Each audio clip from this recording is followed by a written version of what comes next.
And I don't know anything about this story other than the visceral response that I get when I think about someone stalking my child. And this is a story of Ava Marjorie, who had been stalked for over a year, a TikTok star who had been stalked for over a year. And finally, as it turns out, their father ended up shooting and killing their stalker. Tell us about the story. Wow. Okay. So first of all, this whole story is trash to me.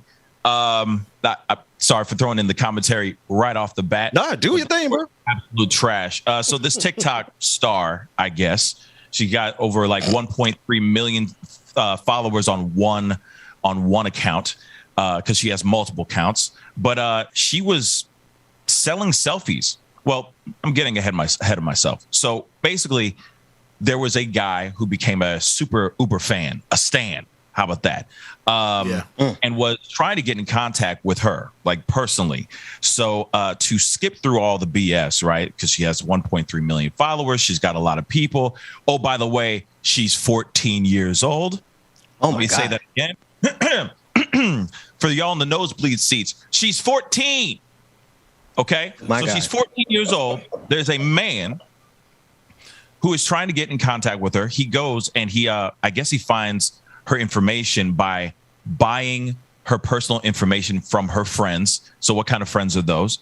Then when she finds out that he is literally buying content from her friends, like selfies, photos, whatever, you name it, from her friends, she talks to her family and says, hey, what if I just sell him my selfies and stuff myself?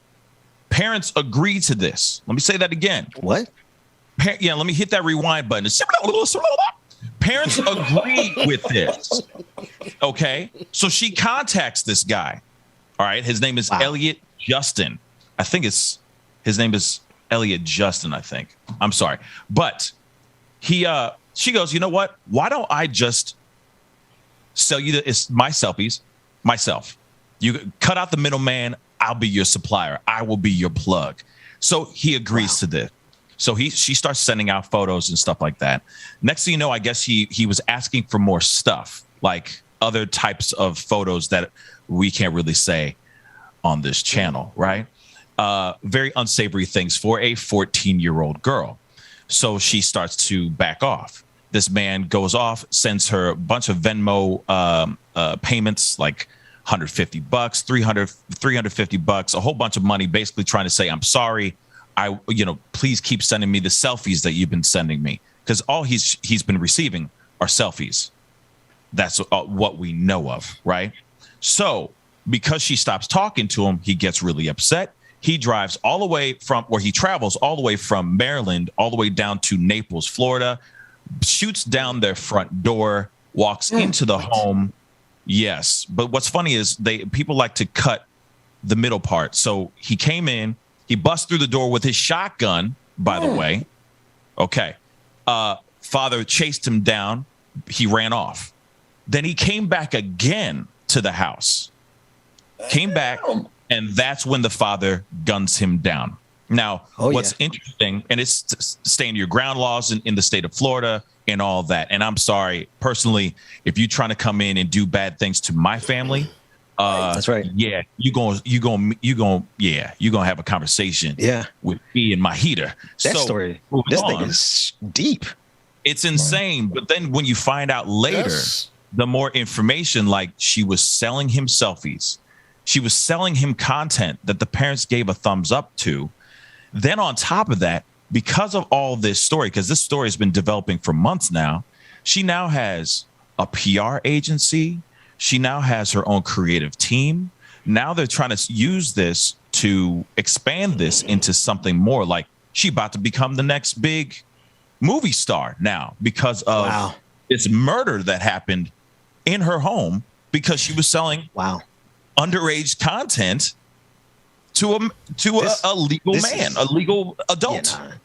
So let me get this right. So the daddy went down to Florida, right?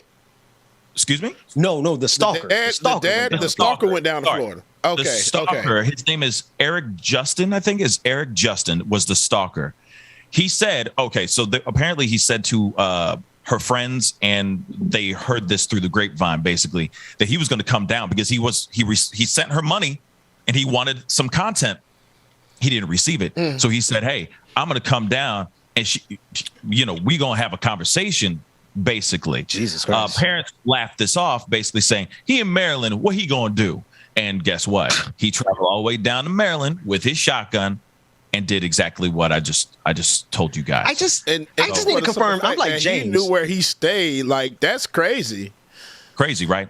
And that's Absolutely. The thing. That's a big piece of. How did he find out where she stayed? That's a good question, James.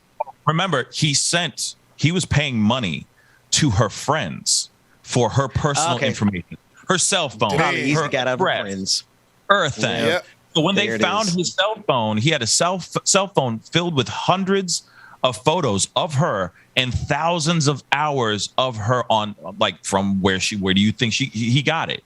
TikTok. Her friends. Wow. Oh, wow. 14-year-old girl. I'm just saying, let me ask y'all. This is a mess. You have a 14-year-old girl, daughter. Okay. You got kids. Let's just play this. Okay. You got a 14-year-old daughter.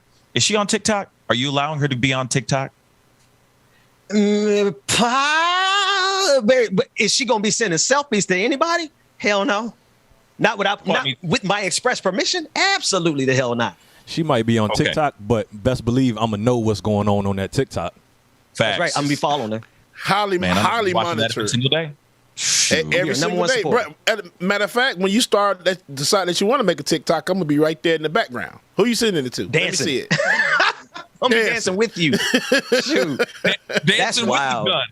Dancing with the gun, pointing at with it like the gun. See what I have here? Right. You about to get her? You trying to hit in front of my daughter?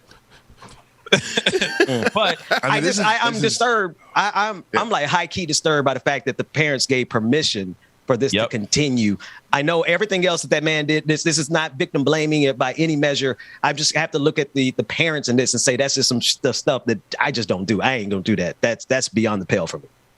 I mean, for me, I think that this is all the parents' fault. I blame it. I blame it all on the parents because this is your child. You should be watching everything that they do. She is 14 years old. Okay. She got on it when she was 13 years old. She got very popular. She's a pretty girl. I get it. Okay. But at the same time, they're so busy focused on having her succeed to be some star rather than actually showing her the value of self, the value of being who she is. Right. But Pascal, let me ask this question. Please, Brother Mac. First of all, I'm probably the weirdest. I may be one of the weirdest folks you guys know. I have never been on TikTok. Never, ever been on TikTok. Never seen it. You ain't missing. I mean, I've seen it, but I've never been on TikTok. You ain't missing much.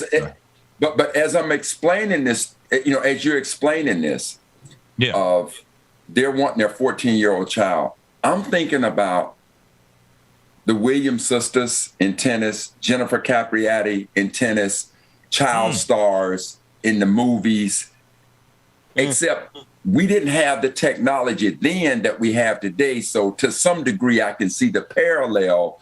But unlike most of those, in the case of the Williams sisters, obviously Richard truly showed a care and a concern for his daughters as they were on their way to superstardom. Whereas most parents are just, you burn these kids out, which is why Jennifer Capriati ended up getting, doing drugs. And then how many, child TV stars have we seen go apart? So, I don't know Michael Jackson. You could throw in Britney Spears. Shoot, everybody.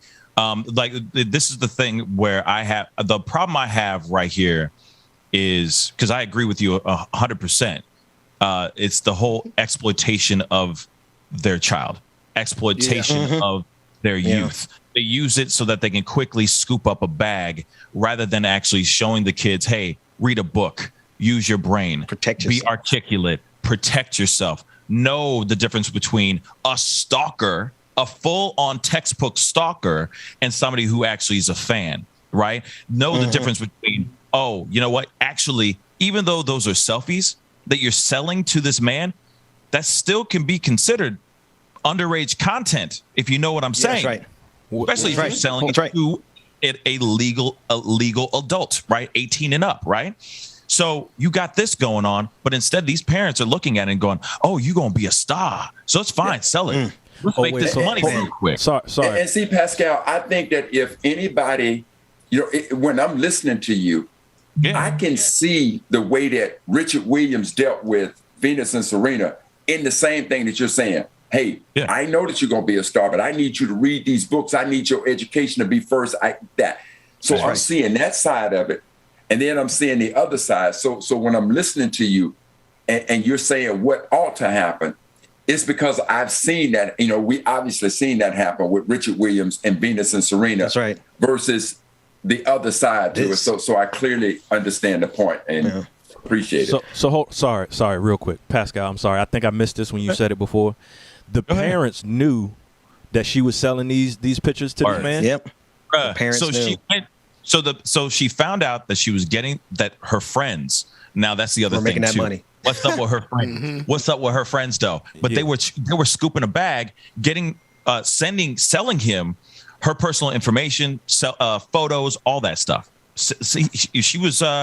They were selling it to him, right?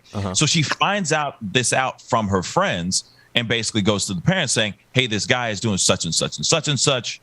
Wow. And I guess they said, "Well, why not we cut out the middleman and we become the source. We become the plug and get that money from him." So that should be like, what is it? Contributing to the delinquency of a minor? Like the parents should be held responsible as well. Like, so they are directly responsible for this man being dead because they helped escalate the situation. That's right. Yeah, no. I can't imagine that. We got a whole bunch of other stories, but it just blows me away, man, to think. But then I look at how some of these parents are doing their kids in this pandemic. And I just can't be surprised anymore that some parents out here really will just put their kids out there like that simply for a bag. But think about this. And America tried to convince the whole world that Richard Williams was crazy. That's right. That's right.